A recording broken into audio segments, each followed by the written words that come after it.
Bir şeydeki kötüleri tespit ettikten sonra ya hadi bunları düzeltelim dediğimiz zaman bundan daha iyi bir seviyeye getirmiyoruz. Asistan ve öğrenci eğitimi verilen kurumlarda eskiden profesörlük unvanı elde edilirdi. Şimdi böyle bir şartta yok. Objektif sayılabilecek ama subjektif yorumda katıldığı bu bölüme katılmaması. Sadece yayınla değerlendirmek doğru değil.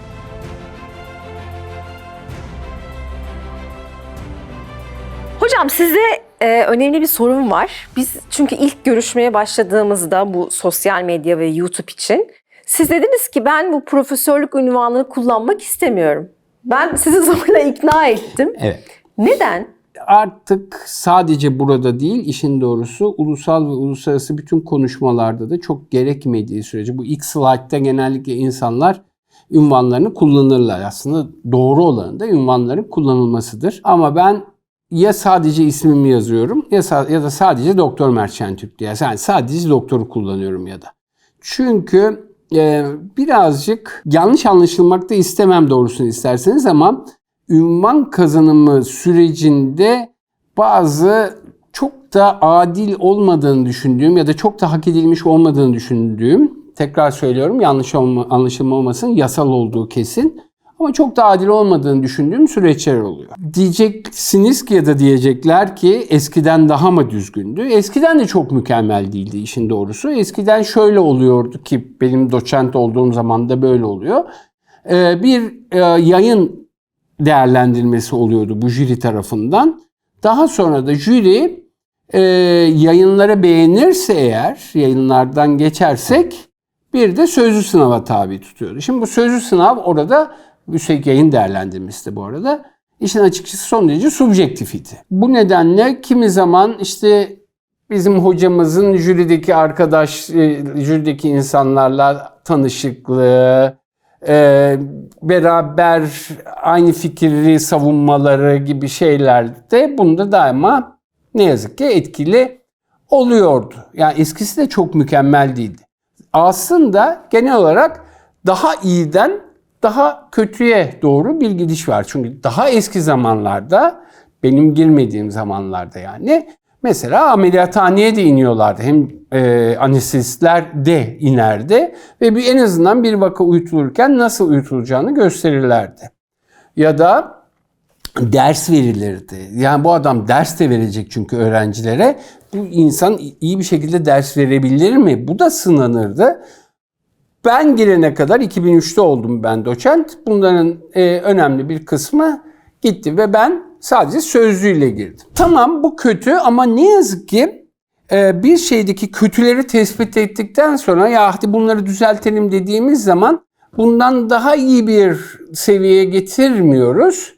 Daha kolaylaştıralım haline geliyor ve şu andaki sistem biraz garip işliyor. Şu anda çok katılmadığım bir yöntemle akademik ilerleme sağlanıyor doğrusu. Şöyle oluyor.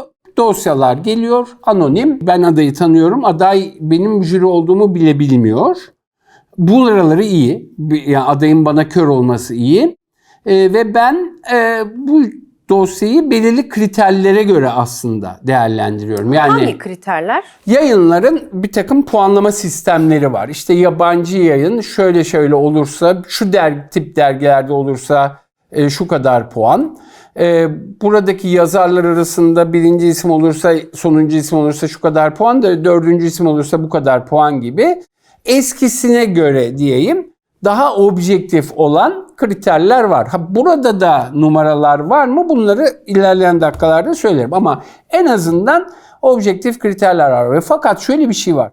Ben bu arkadaşın doçent olma kriterini sadece yaptığı bu yayınlara verilen zaten numaratik şeyler var. Sadece bunlarla değerlendiriyorum.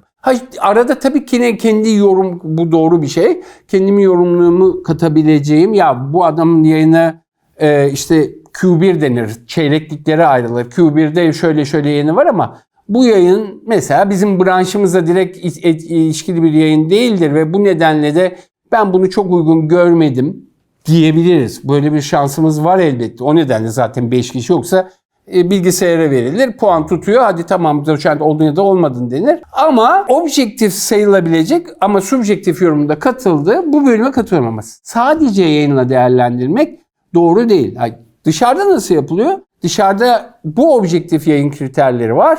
Ama bunun dışında ciddi bir de yine sözlü diyeceğimiz bir sınav yapılıyor. Bu sınav da aslında objektif kriterlere tabi olabilir. Ama şu anda öyle bir sınav yok. Objektif kriterlere tabi olabilmesi de çok zor bir şey ve kaftanın ardında olan bir şey değil. Şu anda zaten bütün branşların bir Avrupa sınavı var. Avrupa diploması var.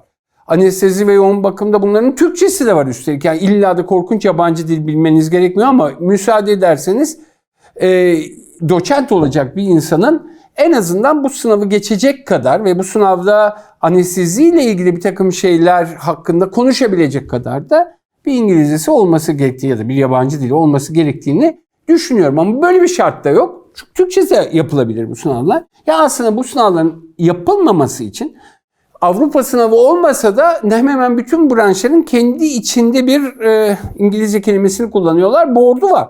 Yani hiç olmazsa bunu geçmek gibi bir mecburiyetin konması iyi bir şey olur. Ha, doçent oldunuz. Bu arada yayınları daha konuşacağız. O aklımızda, cepte. Ondan sonra aradan bir süre geçiyor. Bu süre de bu arada bugünden yarına değişiyor. Bazen 3 sene oluyor, bazen 5 sene oluyor falan gibi şeyler var. Şu kelime kullanılarak benim profesörlüğüm geldi gibi. Evet, çok duyduk. Arkadaşlarla bunun yani benzer kafada olduğumuz arkadaşlarla bunun esprisini de yapıyorduk. Bu profesörlüğüm geldi lafının. Bu peki belli bir süre mi yani? Belli 2 yılda, 3 yılda, 5 yılda bu da değişiyor, bir şey mi? değişiyor. Benim zamanımda 5 seneydi mesela. 5 sene önce gelmiyordu profesörlüğüm. 5 sene olunca geliyordu. Hatta bu bir nedenle aşıldığı zaman şey oluyordu. Şimdi bazen 3 sene olabiliyor. Ne zaman izin verilirse profesörlüğünüz gelebiliyor.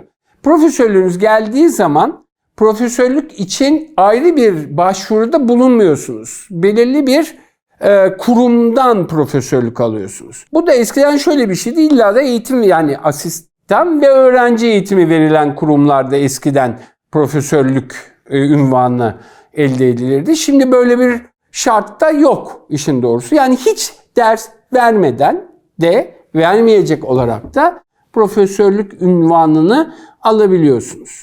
Ve bu nedenle de çok eskiden ya bunu kimsenin alınmamasını isteyerek rica ederek söylüyorum. Ama doğrusunu isterseniz eskiden şöyle bir laf vardı. Tıp fakültesine gelen herkes illa da doktor çıkar diye.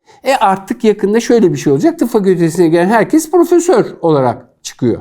Öyle olunca da çok da fazla esprisi kalmadığını. Esprisi kalmıyor doğrusunu isterseniz. Yani esprisi şu şekilde devam ediyor hala ama bunun da çok uzun süreceğini zannetmiyorum. Özel hastanelerde ama size profesör bakıyor deniyor. Hatta bunun için ek ücret talep edildiği falan oluyor. Dinleyenlere yine de buna çok fazla kanmamalarını birazcık kelle koltukta bir yorum olarak öneriyorum. Çünkü illa gerçekten hak edilmiş profesörlerin bile illa da çok iyi doktor, çok iyi cerrah olması gerekmiyor. Tersi de geçerli. Profesör olmamış, profesör olmakla ilgilenmemiş insanlar da pekala sizin ameliyatınızı çok iyi bir şekilde yapabilirler. Muhtemelen ben şimdi kendi akademik halime çok övünüyorum. Kendimce haklı olarak övünüyorum. Benden daha iyi anestezi verecek, sizi daha iyi uyutacak meslektaşlarım var olabilir, vardır da. Yani çünkü buna kendini adamış, bazı işleri çok iyi yapan insanlar var. Çok takdir ediyorum ve uzman olarak hayatlarına devam ediyorlar. Bu doğal bir şey. Nasıl ayırt edeceksiniz onu ayrı konuşuruz. Aslında siz şunu söylüyorsunuz, şunu anlatıyorsunuz sanırım. Bir kişinin ya da bir bilim insanının gerçekten o profesörlüğü hak ederek aldığını düşünüyorsanız o doçentlikten profesörlüğe giden süreçte de bir yayın çıkarması, bir akademik çaba göstermesi gerekiyor. Evet ve bunun yeniden devlet tarafından sınanması gerekiyor. Ama şimdi şöyle bir şey var. Bir doçentlik devlet tarafından sınanıyor, o geliyor. Ondan sonra doçentlik kadronuzu bir kurumdan alıyorsunuz. Her kurumun kendine göre ayrı kriteri var. Profesörlük kadrosu ise devlet tarafından denetlenmeyen bir şey. Yani herhangi bir profesörlük kadrosu açma hakkına sahip olan kurum, ben bir anestezioloji reanimasyon profesörlük kadrosu açıyorum afiliye olduğum, hastanemin afiliye olduğu X üniversitesi için diyor. Ondan sonra siz oraya başvuruyorsunuz. Bunun kriteri sadece işte şöyle bir gözlüğünüz olmakta olabilir.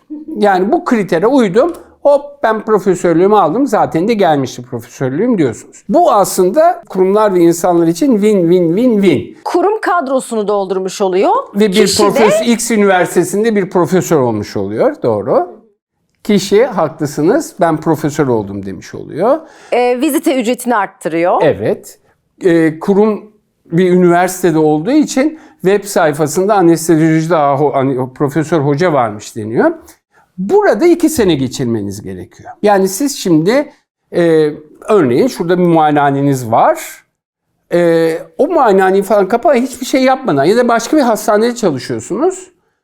Bambaşka bir üniversitede resmi, yasal olarak 2 sene geçiriyorsunuz. Bu süre içinde artık anlaşmanıza göre yani haftada 2 saat gidip orada poliklinik yaparsanız görevinizi yerine getirmiş oluyorsunuz. 2 sene yani 730 gün. 730 gün bittiği gün 731. günde o üniversiteden ayrılabiliyorsunuz. Win-win ilişkiniz bitiyor. O üniversite başka birini bulur zaten bu şekilde. Ve siz artık muayenehanenizdeki şeyinizi, tabelanızı Profesör Doktor Mert Şentürk diye değiştirebiliyorsunuz. Ya sen nasıl profesör oldun? Neyle profesör oldun? Kaç tane asistan senin profesörlüğün sırasında, kaç asistanın tez hocası oldun? Yayın yaptın falan bunlar kimse tarafından sorgulanmıyor. Yasal mı? Yasal. Yani şu anda sevdiğim arkadaşlarım arasında da böyle olan insanlar var ve muhtemelen bana kızacaklar. Ama adil mi? İşin doğrusunu isterseniz ben bunun çok adil olmadığını biliyorum. Peki bunun yurt dışındaki örnekleri ne hocam? Yurt dışındaki örnek bir kere profesörlük ayrı şeyler var. Bir üniversite profesörlüğü var. Full time profesörlük. Zor alınıyor. Hayat boyu da sürüyor. Ama aldığınız zaman zaten o donanıma sahip oluyorsunuz. Kimisi çok fazla para kazanmıyor ama zaten kendine akademik adamış insanlar oldukları için bunlar işlerini devam ettirebiliyorlar. Almanya'da örneğini iyice biliyorum. Almanya'da yani akademik olarak doktorluk, doçentlik ve profesörlükle hekimlik ayrı kelimeler bunlar zaten. Arzt Almanya'daki insan doktordan çok arzt olarak geçiyor. Doktor sadece bir akademik ünvan aslında. Bunlar neredeyse tamamen ayrı yollardan gidiyorlar. Yani siz tıp fakültesini bitirdiğiniz zaman bir hekim oluyorsunuz. Ünvan olarak doktor kullanmak için de bir doktora çalışması yapmanız gerekiyor.